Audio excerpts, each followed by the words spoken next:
আদালতের কাঁধে বন্দুক রেখে বাকি কাজ করতে চাচ্ছেন। আমরা বলেছি এটি সম্পূর্ণরূপে আত্মঘাতী পদক্ষেপ।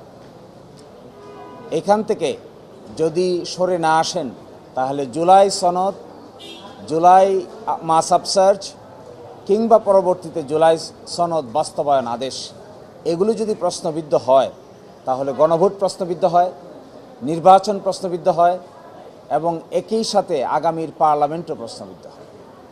তারা বলেছেন এগুলো সংবিধানে নাই। এগুলো যদি সংবিধানে নাই তারপরে ঐকমত্যের ভিত্তিতে বিশেষ সার্কামস্ট্যান্সে সেগুলি করা হয়েছে। সংবিধানে তো অন্তর্বর্তীকালীন সরকারও নাই, সংবিধানে তো সরকার পালিয়ে যাওয়ার বিধানও নাই, সংবিধানে তো অবশ্যই গণভোটের বিধানও নাই, সংবিধানে এই 2026 সালের 12ই ফেব্রুয়ারি নির্বাচন অনুষ্ঠানের কথাও নাই। তাহলে এগুলো কি করে হয়েছে?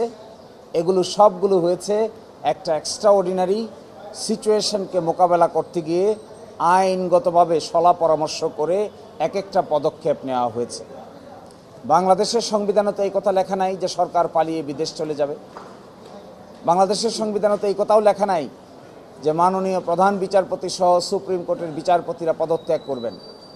কিন্তু বাস্তবতার খাতিরে গণ অভ্যুত্থানে যখন এগুলো ঘটে, পৃথিবীর ইতিহাস বলে এগুলোকে আদালত সিদ্ধান্ত নিতে পারে না।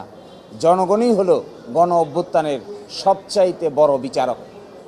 এটি বিচার কার্যের 2 দেয়ালের 4 দেয়ালের মধ্যে বসে জনগণের এত বড় আফসার্জকে ফয়েল করে দেওয়া যায় না। যদি আমরা বলেছি এটাই, এবং এখানে তাও বলেছেন যে দ্বিতীয় সংসদ শপথ কে নেবেন, কে দিবেন? এই আইনের 8 ধারায় বলা আছে দ্বিতীয় শপথ তিনিই দিবেন, যিনি সংসদ সদস্যদের শপথ দিবেন তিনিই দিবেন। অর্থাৎ প্রধান নির্বাচন কমিশনার দিয়েছেন, এখানেও প্রধান নির্বাচন কমিশনার দেবেন। স্পষ্ট আইনের বিধানকে ওনারা এখন সাংবিধানিক হবে। এটা যদি অসাংবিধানিক হয় তাহলে মধ্য রাস্তায় এসে গণভোট যে করা হলো এটাও অসাংবিধানিক হবে।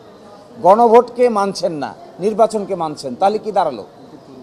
যারা গণভোটকে মানেন না, একই দিনে তো গণভোট হলো, একই দিনে নির্বাচন হলো। আপনি যদি গণভোটকে অসাংবিধানিক বলেন তাহলে নির্বাচনকে কি বলবেন? নির্বাচনকেও বলতে হবে আপনাকে অসাংবিধানিক। আপনি একটাকে নিবেন আরেকটাকে নিবেন না, এই দ্বৈত চরিত্র তো চলতে পারবে না সংবিধানে।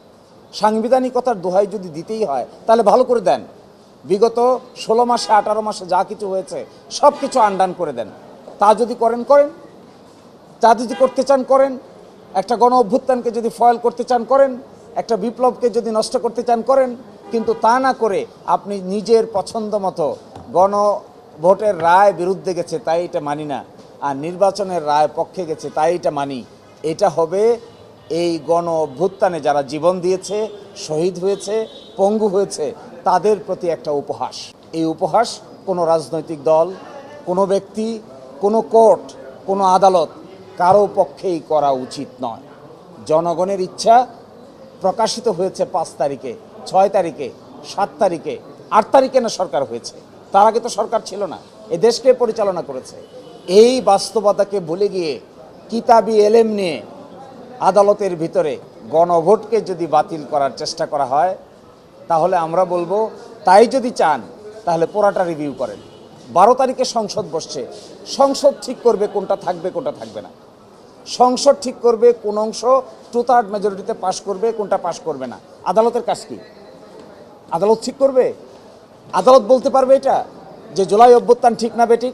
আদালত বলতে পারে এই কথা গণ অভ্যুত্থান ঠিক না বেঠিক? আদালত বলতে পারে এই কথা জুলাই বাস্তবায়ন আদেশ ঠিক না বেঠিক? এটা তো আদালতের সাবজেক্ট ম্যাটার না। আদালতের সাবজেক্ট ম্যাটার না হয়ে এটি subject matter of the parliament. কিন্তু পার্লামেন্টের জন্য আগামী 10 দিন সময় অপেক্ষা করার মতো ধৈর্য দেখাইতে পারছেন না। আমরা মনে করি নিশ্চয়ই এর পিছনে একটা গভীর এজেন্ডা লুকিয়ে আছে, যেখানে 10 দিন সহ্য করার মতো ধৈর্য আপনাদের নাই। তো আমাদের সাবমিশন হলো, আমরা মনে করি আদালত এখানে ইন্টারফেয়ার করবেন না। এটা আদালতের সাবজেক্ট ম্যাটার না। পৃথিবীর ইতিহাসে কোনো গণবিপ্লব আদালত ডিসাইড করে নাই। সকল গণবিপ্লব ঘটার পরে আদালত বরংস গঠিত হয়েছে। আমাদের দেশে তাই হয়েছে। আপনি দেখবেন 2 তরফায় হাইকোর্টের বিচারক নিয়োগ হয়েছে। 5ই আগস্ট না ঘটলে 2 তরফায় নতুন আইন করে যে হাইকোর্টের বিচারক নিয়োগ করেছে তার নিয়োগ করাও সম্ভব ছিল না। আর সেই আইনে নিয়োগপ্রাপ্ত হয়ে এখন যদি আমরা সেই ঘটনাকেই অস্বীকার করি, তাহলে অনেকটা নিজের বিরুদ্ধে নিজে বক্তৃতা দেওয়ার শামিল হবে। ফলে আমরা এই কথাই বলেছি, আগামীকালকে আদেশের জন্য রেখেছেন। আমি প্রত্যাশা করব বাংলাদেশের কোর্ট এই ধরনের গণ অভ্যুত্থানের সাবজেক্ট ম্যাটার নিয়ে জুডিশিয়াল বিচারের জায়গায় অবতীর্ণ হবেন না। বর্তমান সংবিধান তো সংবিধানের মতোই আছে। জুলাই অভ্যুত্থানের রক্ষককে আমি আপনি না আদালতও? জুলাই অভ্যুত্থানের অংশ হিসেবে যারা নিয়োগপ্রাপ্ত হয়েছেন তাদের কাজ কি?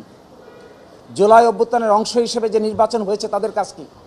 জুলাই অভ্যুত্থানের অংশ হিসেবে যে সরকার গঠিত হয়েছে তাদের কাজ কি? জুলাই অভ্যুত্থানের অংশ হিসেবে যে গণভোট হয়েছে তার রেজাল্ট কি? যদি আপনি এই অংশটুকুকে অস্বীকার করেন আর নিজের মতো করে পছন্দ মতো সাজান, তাহলে বলেন সাহস করে যে 2026 সালের 12ই ফেব্রুয়ারি নির্বাচন যেহেতু সংবিধানে ছিল না, আমরা সেই নির্বাচনও মানি না, সেটাই বলেন। সেটা তো বলতে পারছেন না।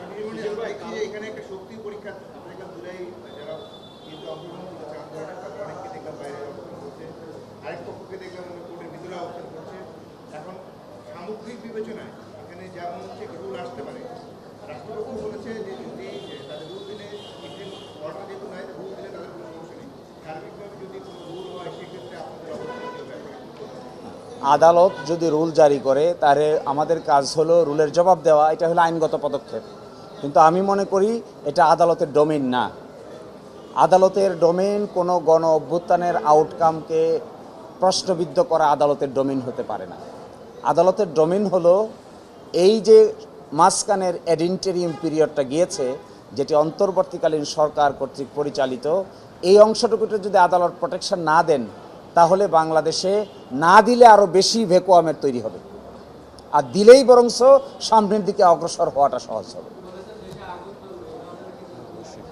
হ্যাঁ, এবং এই যে কথাগুলো আপনারা বলছি এখন কেন বলতে হচ্ছে, আমার ধারণা এই রিট পিটিশন যারা নিয়ে এসেছেন তাদের একটা ইল মোটিভ আছে, একটা ইল অ্যাডভাইস আছে, এবং আমি এটাও মনে করি তাদের কেউ কেউ এই রিট পিটিশনের কনসিকুয়েন্স সম্পর্কে ওয়াকিবহাল নন। আমি বলেছি আদালতকে এই কনসিকুয়েন্সটা সুইসাইডাল, আত্মঘাতী হবে। ঠান্ডা মাথায় ভাববেন, ঠান্ডা মাথায় চিন্তা করবেন, তারপরে দেখবেন নিজের পায়ে কোরাল মারছেন নাকি অন্যের পায়ে কোরাল মারছেন, বুঝতে পারবেন। নির্বাচনের রায় পক্ষে গেছে তাই এটা মানি বিদ্ধ হয়, তাহলে বিগত সরকারের আমলে যে 16 মাস দেশ পরিচালনা করেছেন তার সব কিছুই অসাংবিধানিকতার বেড়াজালে আবদ্ধ হবে। যে গণভোট এবং জুলাই সনদ বাস্তবায়ন আদেশ একটি গণ অভ্যুত্থানের ফল, এবং ওই সময়ে এক্সট্রা অর্ডিনারি সার্কামস্ট্যান্সেস মিট করতে গিয়ে তৎকালীন সরকার ঐকমত্যের ভিত্তিতে জুলাই সনদ ঐকমত্য হয়েছেন এবং বাস্তবায়ন আদেশ জারি করেছেন। এবং এই বিষয়টা নিয়ে এখন যারা প্রশ্ন তুলছেন, আমরা আদালতকে বলেছি এটি আত্মঘাতী একটি প্রশ্ন উত্থাপন করেছে। বুঝে হোক না বুঝে হোক, যারা এই প্রশ্ন আবার আদালত গিয়ে সেটেল করতে চাচ্ছেন, তারা বাংলাদেশের যে পার্লামেন্ট নির্বাচন হয়েছে, যে গণভোট হয়েছে, সেগুলোকে প্রশ্নের সম্মুখীন করছেন। যদি জুলাই সনদ বাস্তবায়ন আদেশ এবং গণভোট এই দুটি প্রশ্নবিদ্ধ হয়, তাহলে বিগত সরকারের আমলে যে 16 মাস দেশ পরিচালনা করেছেন তার সব কিছুই অসাংবিধানিকতার বেড়াজালে আবদ্ধ হবে। জনগণই হলো গণ অভ্যুত্থানের সবচাইতে বড় বিচারক। এটি বিচার কার্যের 2 দেয়ালের 4 দেয়ালের মধ্যে বসে জনগণের এত বড় আফসার্জকে ফয়েল করে দেওয়া যায় না। একই দিনে তো গণভোট হলো, একই দিনে নির্বাচন হলো। আপনি যদি গণভোটকে অসাংবিধানিক বলেন, তাহলে নির্বাচনকে কি বলবেন? নির্বাচনকেও বলতে হবে আপনাকে অসাংবিধানিক। আপনি একটাকে নিবেন আরেকটাকে নিবেন না, এই দ্বৈত চরিত্র তো চলতে পারবে না সংবিধানে।